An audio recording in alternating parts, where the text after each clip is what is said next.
ಅವರಷ್ಟೇ ಮಾಡಿದ್ರೆ ಇವತ್ತು ಇಡೀ ಕಾರ್ಯಕರ್ತರು ನಾವು ಪ್ರಮುಖರು ಕೂಡಿ ಇವತ್ತು ನಾಮಪತ್ರನ ಸಲ್ಲಿಕೆ ಆಗಿದೆ.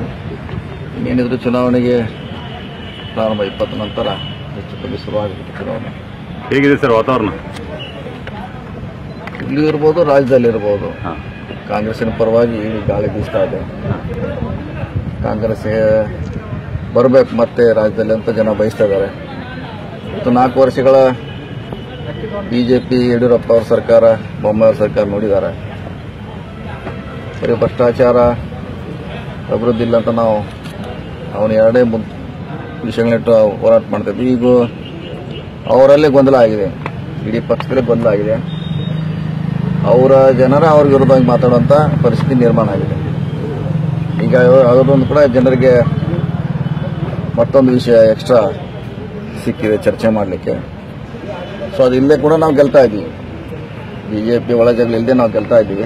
ಈಗ ಇನ್ನೂ ಹೆಚ್ಚು ಸ್ಥಾನಗಳಿಗೆ ನಾವು ಮುಟ್ಟುವಂತ ಪರಿಸ್ಥಿತಿ ನಿರ್ಮಾಣ ಇದೆ ಕರ್ನಾಟಕದಲ್ಲಿ. ಸರ್, ಈಗ ಬಹಳಷ್ಟು ಕಡೆಗಳಲ್ಲಿ ಕಾಂಗ್ರೆಸ್ನಲ್ಲೂ ಸಹ ಒಂದಿಷ್ಟು ಬಂಡಾಯ ಎದ್ದಿದೆ. ಅದನ್ನೇನಾದ್ರೂ ಇದೆ ನಮ್ಮಲ್ಲಿ ಇದೆ ಇಲ್ಲ ಅಂತ ಹೇಳಿಕ್ಕೆ ನಮ್ಮಲ್ಲಿ ಇದೆ. ಒಂದೊಂದು ನಾವು ಕೂಡ ಅದನ್ನ ನಿಯಂತ್ರಣ ಮಾಡ್ತಾ ಇದ್ವಿ. ಕೊನೆಗೆ ಕೆಲವು ಕಡೆ ಏನ ಮಾಡೋಕ್ಕಾಗಲ್ಲ, ಅನಿವಾರ್ಯವಾಗಿ ಸ್ಪರ್ಧೆ ಮಾಡ್ತಾರೆ.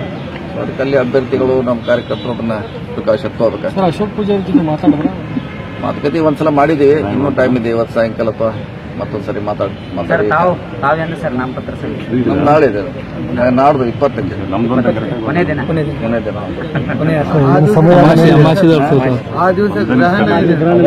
ಸೂರ್ಯಗ್ರಹಣ ಇದೆ ಸರ್, ಅಮಾವಾಸ್ಯೆ ಬೇರೆ ಇದೆ. ಎಲ್ಲ ಚೆಕ್ ಮಾಡಿದೀವಿ. ರಾವು ಕಾಲ್ ಇದೆ. ಸೊ ನೋಡೋಣ, ಒಟ್ಟು ಮಾಡ್ತೀವಿ. ಕೊನೆಯ ದಿವಸ ಸಮಯ ನಿಗದಿ ಮಾಡ್ತೀವಿ. ಸರ್, ಈಗ ಕಾಂಗ್ರೆಸ್ನಲ್ಲಿ ನಾಯಕತ್ವದ ಕೊರತೆ ಇದೆಯಾ ಸರ್? ಎಲ್ಲ ಬಿಜೆಪಿ ನಾಯಕರನ್ನ ಇಂಪೋರ್ಟ್ ಮಾಡ್ಕೊತಾ ಇದ್ದಾರೆ. ಅವರಾಗೆ ಬರ್ತಿದ್ದಾರೆ, ನಾವೇನು ಹೋಗಿ ಕೇಳಿಲ್ಲಲ್ಲ. ನಮ್ಮ ಪಕ್ಷದ ಸಿದ್ಧಾಂತ ಒತ್ತಿ ಅವರೆಲ್ಲ ಆಗಿರುವಂತಹ ಘಟನೆಗಳು ಅದರ ಮೇಲೆ ಬರ್ತಾ ಇದಾರೆ. ನಾವೇನು ಆಪರೇಷನ್ ಕಮಲ್ ತರ ಮಾಡಿಲ್ಲ. ಅವರು ಸ್ವ ಇಚ್ಛೆಯಿಂದ ಬರ್ತಾ ಇದಾರೆ. ಹೀಗಾಗಿ ಇನ್ನೂ ಬಂದ್ರು ಇನ್ನೂ ತಗೋತೀವಿ, ನಾವೇನೇನು ಪ್ರಶ್ನೆ ಇಲ್ಲ. ಪರಿಸ್ಥಿತಿ ಹೆಂಗ್ ಸರ್? ಕೊಟ್ಟಿದೆಯಲ್ಲ, ಈಗ ಸೌದಿ ಅವ್ರಿಗೆ ಕೊಟ್ಟಾಯ್ತು, ಜಗದೀಶ್ ಶೆಟ್ಟರ್ ಕೊಟ್ಟಾಯ್ತು, ಮತ್ತೆ ಯಾರಿಗೆ ಇನ್ನೇನು ಕೊಡ್ಬೇಕು? ಇನ್ನು ಸರ್, ಈಗ ನಿಮ್ಮ ಕ್ಯಾಂಡಿಡೇಟ್ ಅದಾರ ಸರ್ ಮಹಂತೇಶ್ ಅವರಿಗೆ ಏನಂತಾರೆ ಈ ಕ್ಷೇತ್ರದ ಬಗ್ಗೆ ಏನೂ ಪರಿಚಯ ಇಲ್ಲ, ಹೊಸಬರಿದ್ದಾರೆ ಅವರು. ಹಿಂಗಾಗಿ ಬಹಳಷ್ಟು ಗೆಲ್ಲಕ್ಕೆ ಅವರು ಹೊಸಬರಿದ್ದಾರೆ. ಕಾರ್ಯಕರ್ತರು ಮುಖಂಡರು ಅವ್ರು ಹೇಳಬರಲ್ಲ, ಅವರಿದ್ದಾರೆ. ಕೆಲಸ ಮಾಡೋರು, ಬೂತ್ ಮಟ್ಟ ಕಾರ್ಯಕರ್ತಿದ್ದಾರೆ. ಅವರು ಹೊಸಬಿದ್ರು. ಅಶೋಕ್ ಪೂಜಾರಿ ಮನೆ ಹೋಲಿಸ್ತಾರೆ ಸರ್? ಮಾತಾಡ್ತೀವಿ. ಅವರು ಕಾಂಗ್ರೆಸ್ ಪಕ್ಷದ ಪರವಾಗಿ ಸರ್ಕಾರ ಬಂತು ನಿಶ್ಚಿತ. ಅದ್ರ ಲಾಭ ಎಲ್ಲ ಪಡಿಬೇಕಾದ್ರೆ ನಾವೆಲ್ಲ ಒಟ್ಟಿಗೆ ಕೂಡಿ ಮಾಡಲೇಬೇಕು, ಅನಿವಾರ್ಯತೆ ಇದೆ. ಕಾಂಗ್ರೆಸ್ನಾಗ ಸಾಕಷ್ಟು ಲೀಡರ್ ಇದ್ರು, ಇನ್ನೊಂದು ಲೀಡರ್ ಜಾಗ ಎಲ್ಲ ಅಡ್ಜಸ್ಟ್ ಮಾಡ್ಬೇಕು. ಕೆಲವ್ರು ಮ್ಯಾಕ್ ಕೊಡ್ತಾರೆ, ಅಡ್ಜಸ್ಟ್ ಮಾಡ್ತೀವಿ. ಏನಾಗುತ್ತೆ ಸಮಯ ಈಗೇನು ಸರ್? ಈ ಹಿಂದೆ ಕಾಂಗ್ರೆಸ್ ಮುಕ್ತ ಕರ್ನಾಟಕ ಮಾಡ್ತಾ ಹೇಳ್ತಾ ಇದ್ದಾರೆ. ಈಗ ಅವ್ರದೇ ಉಲ್ಟಾ ಆಗಿದೆ. ಈಗ ಅವ್ರ ಮುಕ್ತ ಅವರ ಮಾಡ್ಕೊಂಡ್ರೆ ನಾವೇನು ಮಾಡಿಲ್ಲ. ಅದು ಬಿಜೆಪಿ ಮುಕ್ತ ಮಾಡಲಿಕ್ಕೆ ಹೊರಟಿದ್ದಾರೆ. ಅದು ಒಳ್ಳೆ ಬೆಳವಣಿಗೆ ದೇಶದಲ್ಲಿ.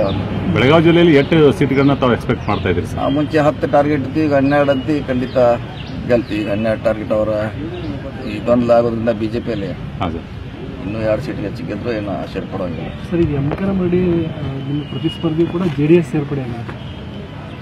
ಅವ್ರು ಬಿಟ್ಟಂತ ವಿಚಾರ. ಅವ್ರಿಗೆ ಟಿಕೆಟ್ ನಿರಾಕರಣೆ ಮಾಡಿದ್ದಾರೆ.